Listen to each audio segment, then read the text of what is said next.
여러분께서는 지금 CBS 라디오 김현정의 뉴스쇼를 함께하고 계십니다. 승부조작 파문, 야구, 축구, 배구에 이어서 이번에는 농구입니다. 남자 프로농구 동부팀의 강동희 감독이 승부조작 혐의로 내일 검찰에 출석 통보를 받았습니다.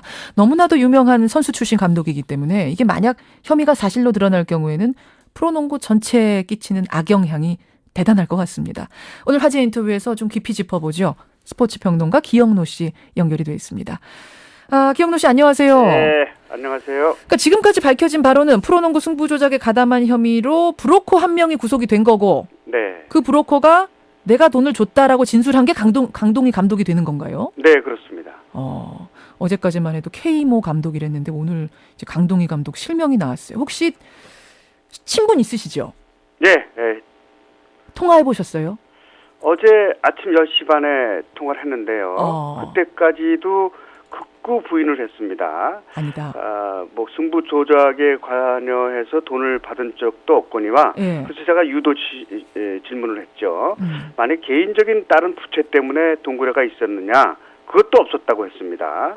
그리고 최모 씨와는 10년 정도 직인데 그 브로커 예. 아주 친한 사이고 다른 농구인들과도 뭐 돌 때 서로 왔다 갔다 할 정도로 자주 만나는 사이고 친한 사이인데 왜 나를 끌어들였는지 지금도 이해할 수 없다.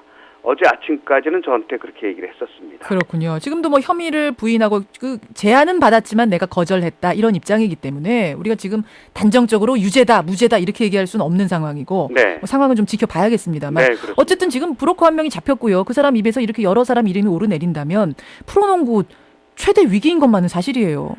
만약에 사실로 밝혀지면은 프로농구가 1997년에 창단했는데 16, 7년 만에 가장 큰 난관에 부딪히게 됩니다. 그렇죠. 더구나 이제까지의 야구라든지 축구라든지 배구는 주로 선수들이 이제 관계됐었는데 이번에는 우리나라 농구 사상 최고의 스타 플레이어 출신의 감독이 관계됐기 때문에 더욱더 위험한 그 총체적 난국에 빠지게 될 것 같습니다. 누군가 승부 조작하는 것 같다. 이런 얘기가 혹시 이런 분위기 소문이 혹시 있었나요? 전부터?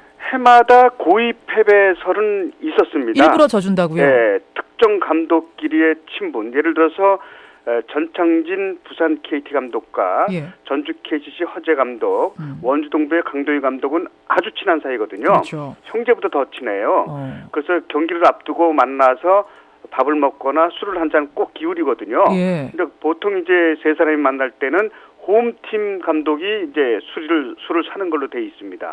이거는 사실 농구 승부조작과는 전혀 상관이 없이 워낙 친하니까 만나는 거거든요. 그래서 특정 감독끼리의 친분 또는 6강 플레이오프 진출이 확정된 이후에 이 다른 팀과의 경기 또한 그 신인 드래프트를 유리하게 하기 위해서 그러니까 7위 이하로 팀 성적을 떨어뜨리기 위해서 일부러 져준다는 얘기인데 이런 것들 때문에 고의 패배설은 줄곧 있어 왔습니다. 그런 소문은 줄곧 있어 왔지만 이렇게 브로커가 등장하고 불법 스포츠 도박까지 연결된 승부 조작이 구체화된 건 처음인 건가요?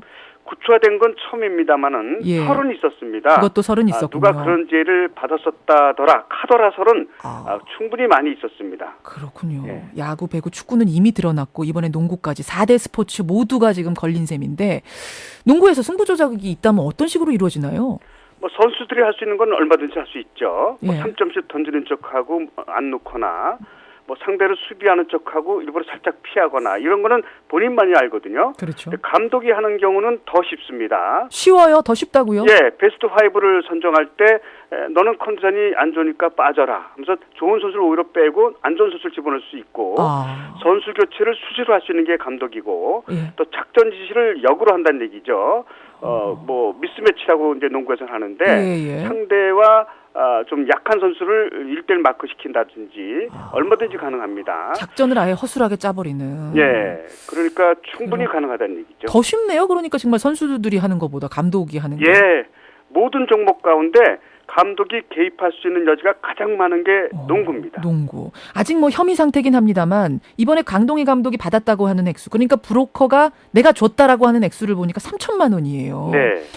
이런 유명 감독이 수억 원도 아니고 3천만 원에 자신의 모든 명예와 스포츠인으로서의 운명을 걸 수 있을까? 이 부분 의심하는 분도 많은데 어떻게 생각하세요? 이 브로커들이 사실상 우리들이 말하는 양아치 이런 사람들이거든요. 상대의 약점을 방송 용어는 아닙니다만 하여튼 예. 상대의 약점을 가장 잘하는 사람들이에요. 그래서 그 약점을 건들게 되는 거죠. 예를 들면 강 감독이 연루가 됐다면은 2006년에 불법 도박으로 약식 기소된 적이 있거든요. 그런 것에서 강 감독이 자유롭지 못할 수도 있었고요. 무슨 불법 도박이죠? 제 기억이 잘 안 나네요. 예, 6, 7년 전에 있었습니다. 그것도 스포츠 토토, 스포츠 불법 도박입니까? 그런 것과 비슷한 건데요. 강 감독이 약식 기소가 된 적이 있고요. 그 승부 조작은 아니고요. 불법 도박이었습니다. 도박을 한 걸로 약식 기소가 된 적이 있다. 그리고 이제 이 브로커들이 이 선수들의 약점을 잘 압니다. 예를 들어서 연봉이 작은 선수, 또한 그 연봉이 많더라도 씀씀이가 깊어서 카드가 정지될 지경에 이른 선수, 또 이런 거를 좋아하는 선수, 이런 거를 왜냐하면 그 브로커들이 보통 선수 출신이거나 선수 출신과 친한 사람들이거든요. 근데 이 언저리에 있는 사람들이군요. 잘하는 사람. 그렇지 않고 제3의 인물이 들어갈 수가 없어요. 그래요. 선수한테 접근도 안 돼요. 우리 팬들이 선수 만나기가 어렵거든요. 어렵죠. 그러니까 선수와 언제나 자유롭게 만날 수 있는 그런 환경에 있는 사람들이 이제 브로커 역할을 하는 겁니다. 약점을 잘 알고 딱 돈이 필요한 그 사람에게 접근한다. 예를 들어서 수백억의 재산이 있고 연봉도 수십억이 되면은 절대로 이런 건 접근하기가 어렵죠. 근데 이제 재산이 좀 있더라도 씀씀이가 해프기 때문에 당시에 아주 어려운 환경에 처해 있다는 걸 아는 그런 브로커들이 접근하는 거거든요. 그럼 이 브로커 뒤에 어떤 배후들이 있겠네요. 당연하죠. 어떤 사람들일까요? 배후? 그런 사람들이 지금도 제3의 인물이 바로 그런 사람들이에요. 불법 도박자들이, 불법 사이트 운영자들이죠. 운영자들. 이 사람들이 이제 브로커를 기용해서 선수한테 접근을 시키는 거죠. 자기가 돈 어마어마하게 베팅해놓고 돈 따먹는 거예요. 사람들의 돈을. 3천만 원을 배팅하기 위해서는 3억 이상을 벌었다는 얘기죠. 그 얘기가 되는 거예요. 지금은 강동희 감독이 첫 번째로 소환이 되는 건데 더 커질 가능성이 있다고 보세요? 충분히 있죠. 왜냐하면 그동안 프로 축구와 프로 야구, 프로 배구 전부 다 2011년 이전에 발생한 것이 이제 그 이후에 이제 드러난 거거든요. 이번에 강동희 감독도 2011년 3월 달에 했던 거 아닙니까? 맞아요. 근데 이제 2012년 이후에는 지금 드러나지 않고 있어요. 없었다면 다행인데 있었더라도 2012년 이후 거는 드러나지 않고 있거든요. 이번에 이제 강동희 감독이 연루된 게 사실로 밝혀진다면은 마치 감자 넝쿨이 땅에서 나오듯이 줄줄이 엮여서 나올 가능성도 있다는 얘기죠. 그렇군요. 참 지금 22일부터 프로농구 플레이오프 돌입하잖아요. 마지막 축제만을 남겨놓고 있는 때인데 이렇게 검은 얼룩이 져버렸네요. 검은 그림자가 드리워졌네요. 어쨌든 이번 기회에 얼른 진실이 밝혀지고 자정할 게 있으면 확실하게 자정하고 넘어갔으면 좋겠습니다. 오늘 고맙습니다. 안녕히 계십시오. 스포츠 평론가 기영노 씨였습니다.